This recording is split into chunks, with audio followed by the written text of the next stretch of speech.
요즘 보증금 못 받는 이런 경우가 참 많더라고요. 네. 기사도 많이 나죠. 전세 사기 뭐 네. 많이 나죠. 네. 꼭 사기가 아니더라도 요즘 상황이 워낙 안 좋으니까 보증금 소송 이런 것들이 굉장히 많아요. 이게 사기 치려는 게 아니라 진짜 전세금을 못 돌려줘서 못 돌려주는 경우. 여건이 어려워지니까.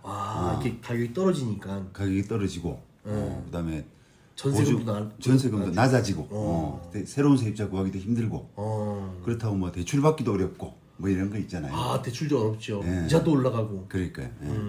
그래서 여러 가지로 이제 보증금 그 소송들이 많은 편인데 지금 말씀드린 이런 여건이 어려워서 못 내주는 이런 경우 못지않게 저는 이래 보증금 지금 반환되지 못하는 그 경우 중에서 우리 갭 투자로 그 주택을 사신 분들 있잖아요. 이런 분들이 굉장히 많기 때문에 갭 투자라고 하는 것은 보증금을 끼고 자기들은 조금만 내고 그렇죠. 취득을 하거든요. 네.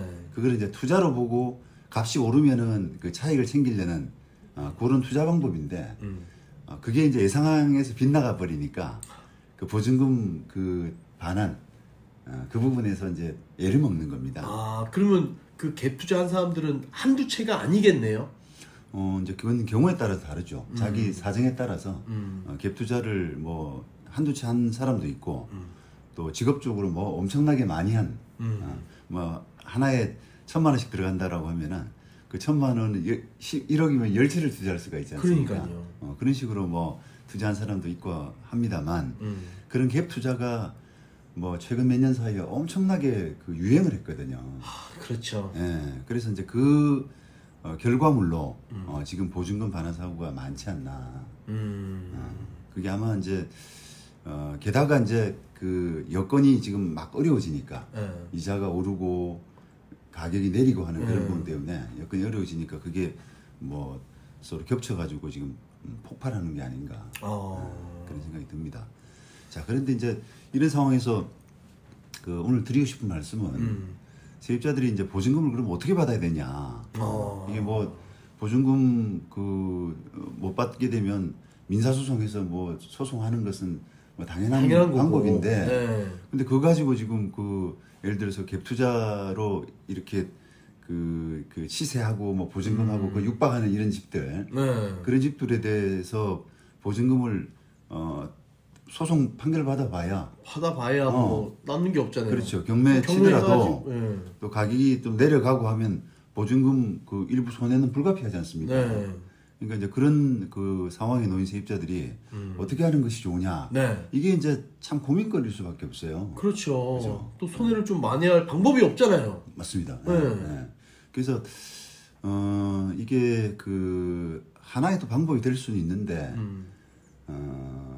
형사고소.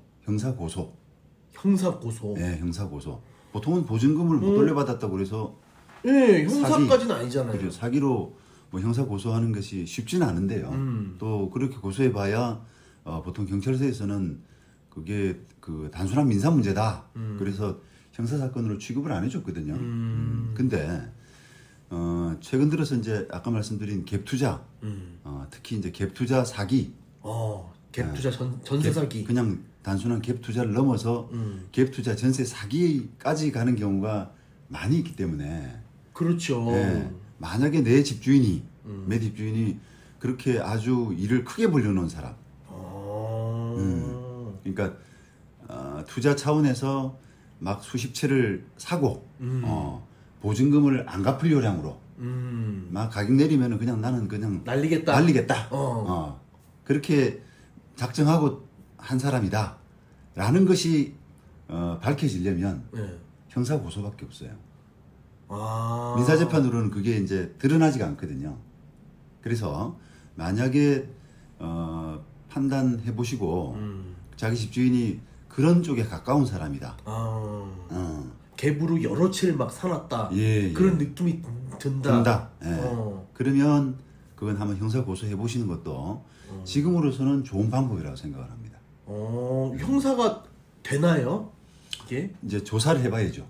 조사를 해서 예전 같으면 확실히 이제 안 됐을 문제를 지금은 조금 달리 보는 경향들이 있거든요. 합의 이슈가 돼서요? 이슈가 돼가지고 사회적인 문제가 지금 너무 큽니다.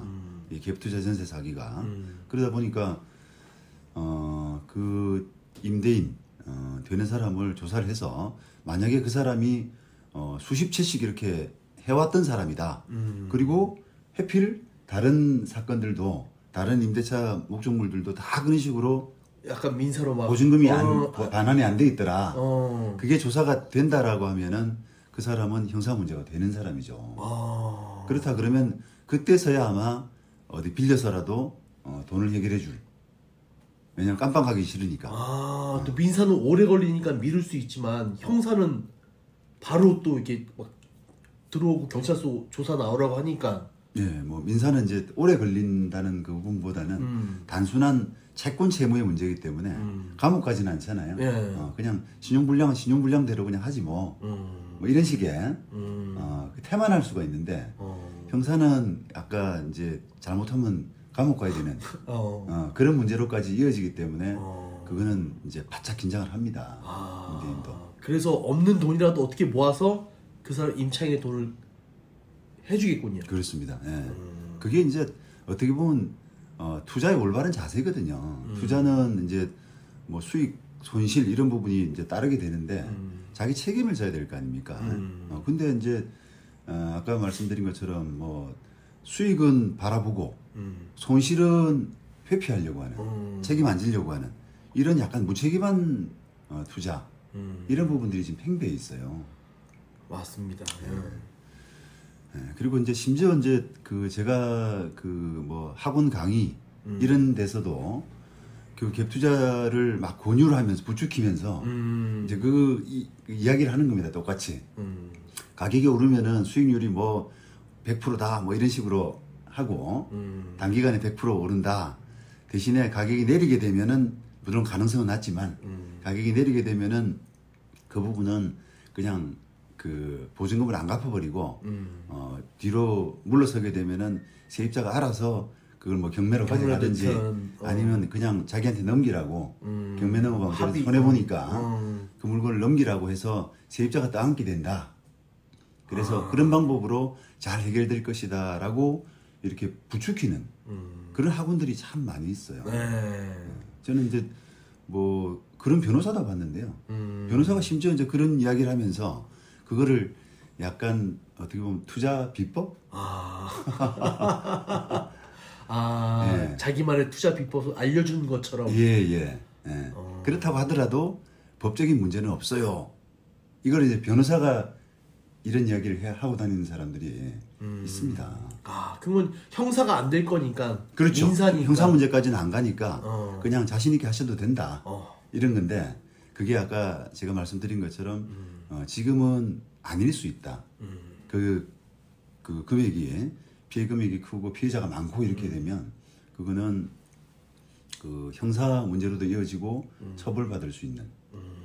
그러니까 항상 좀 어느 정도를 좀 지켜야 되는 선을 넘지 말아야 되는 그런 자세, 책임지는 자세 이런 부분들이 좀 중요하고 지금 이때일수록 좀 그 세입자들이 좀 이렇게 좌절할 게 아니라 아까 어떻게 보면은 그 뭐 보증금 못 받으면 세입자가 알아서 그걸 그 합의 제한이 들어오고 그 집을 가져갈 것이다. 이런 식의 그 이야기를 듣게 되면 얼마나 좀 이렇게 스스로 한심합니까 세입자가 그죠? 그렇죠. 자기가 그렇게밖에 할 수 없다는 거죠. 할 수 그 합의 보던가 경매로 하든가 뭐 두개 그렇죠. 필요 없다. 그러니까 이제 그런 그 어떤 나약한 모습 이런 것에 안주하지 마시고 좀 자신 있게 형사 고소도 하고 적극적으로 좀 해보고 그죠? 안 되더라도 해봐야지. 그렇습니다. 겁먹을 거 아닙니까? 그렇습니다. 그 형사한테도 물론 뭐 형사들도 이제 그런 옛날 생각에 젖어 있는 경우가 많아요. 보증금 못 받았다고 해서 사기로 고소하게 되면은 이걸 왜 경찰서에 가져오시냐고. 자기 일도 많은데. 그렇습니다. 귀찮아겠죠. 법원에 가셔야지 왜 경찰서를 가져오시냐고. 그러면서 이렇게 걷어내는 경우가 많거든요. 차내는 경우가 많아요. 근데 이제 거기에 좀 굴하지 마시고 조금 적극적으로 설득해 보시면은 그게 이제 방법이 될 수 있다. 그런 말씀입니다. 그냥 가만히 민사만 해갖고 좌절하지 마시고 무조건 해봐라. 도전해보고. 네, 당하고만 있지 말자. 네, 당하고 있지 말자. 네. 근데 갭 투자가 저는 불건전한 그런 갭 투자가 발붙여서는 안 된다고 생각을 해요. 우리 세입자가 조금 적극적으로 행동할 때 그런 그 문화가 좀 개선되지 않을까 그렇게